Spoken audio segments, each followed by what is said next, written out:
Hello दोस्तों, रंजय आर्य जो बिहार के रहने वाले हैं, उनके साथ आज हम मंडला जिला के 3 प्रमुख स्थानों पर भ्रमण करेंगे जो प्राकृतिक से भरा कुम्हा घाट, जहां आज भी नर्मदा जयंती मकर संक्रांति के पर्व पर आस्था की डुबकी लगाने आज भी हर साल हजारों लोग आते हैं।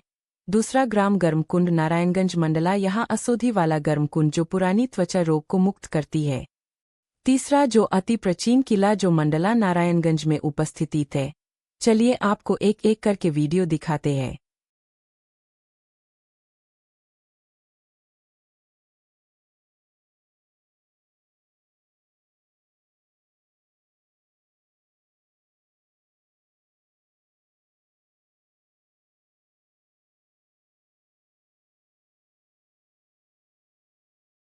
वर्तमान में गर्म पानी कुंड की ऊंचाई बहुत अधिक है। कुएं की ऊपरी सतह से लगभग 5.5 फीट नीचे की तरफ लोहे की रॉड लगाई गई है। कुंड की गहराई बहुत अधिक है, इसीलिए यहाँ स्नान करते समय सावधानी रखनी चाहिए। कुंड से बहने वाला पानी पीछे की तरफ चला जाता है। कुंड के और टापू के चारों ओर लोहे की रेलिंग लगी गई है। चूंकि कुंड पवित्र नर्मदा नदी के पास है, इसीलिए यहाँ समय समय पर मेला भी लगते रहते हैं। लोगों का कहना है कि इस कुंड में नहाने से चर्म रोग ठीक होते हैं। गर्म पानी कुंड में कुंड का पानी हमेशा गर्म और इसके चारों ओर बैक वाटर का पानी ठंडा रहता है और इन दोनों जगहों के पानी का स्वाद भी अलग है। वैज्ञानिकों का तर्क है कि इस स्थान के नीचे सल्फर की चट्टानें हो सकती है और सल्फर की चट्टानों के कारण ही इस कुंड का पानी गर्म रहता है और इसी सल्फर युक्त पानी के कारण ही चर्म रोग ठीक होते हैं।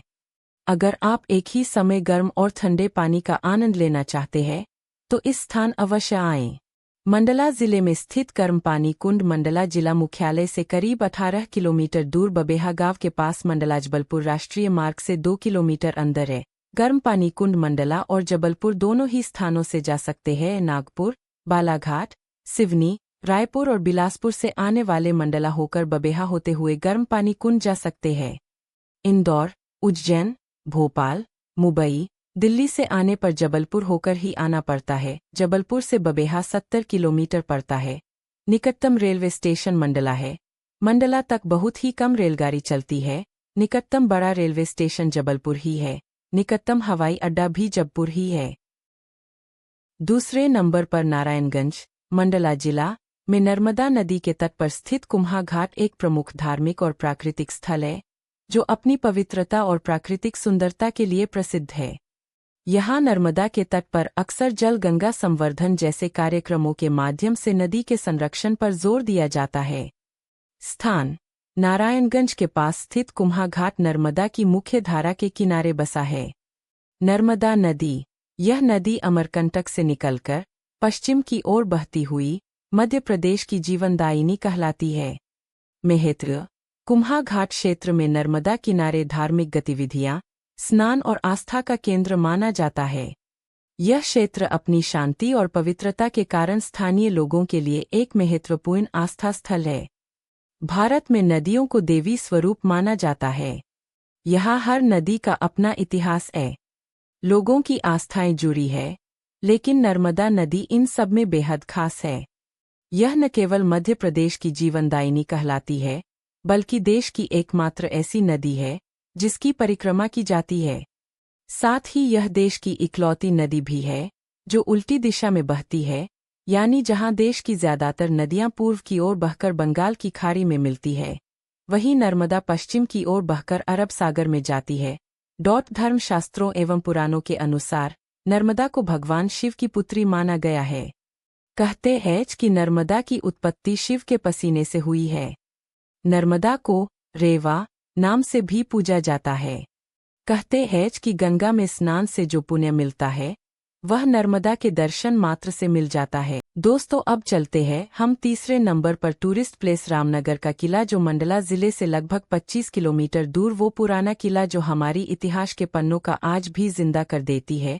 नर्मदा नदी के तट पर स्थित रामनगर किला मध्य प्रदेश के मंडला जिले में गोंड राजाओं 17वीं शताब्दी द्वारा निर्मित एक ऐतिहासिक धरोहर है। यह किला अपनी शानदार गोंड वास्तुकला, मोती महल और बेगम महल के लिए प्रसिद्ध है, जो पर्यटकों को अपनी ओर आकर्षित करता है। यह वीडियो मंडला के रामनगर किले के इतिहास और वास्तुकला को दर्शाता है।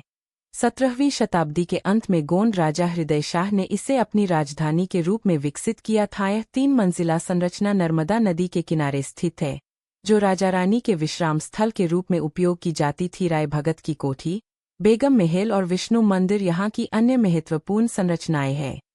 किले के निर्माण में चूना, गारा, गोंद और गुर का उपयोग किया गया है। जबलपुर से लगभग 95 किलोमीटर दूर स्थित है। यह स्थल भारतीय पुरातत्व सर्वेक्षण के अंतर्गत संरक्षित है और गोंडवाना साम्राज्य की गौरवशाली विरासत को दर्शाता है।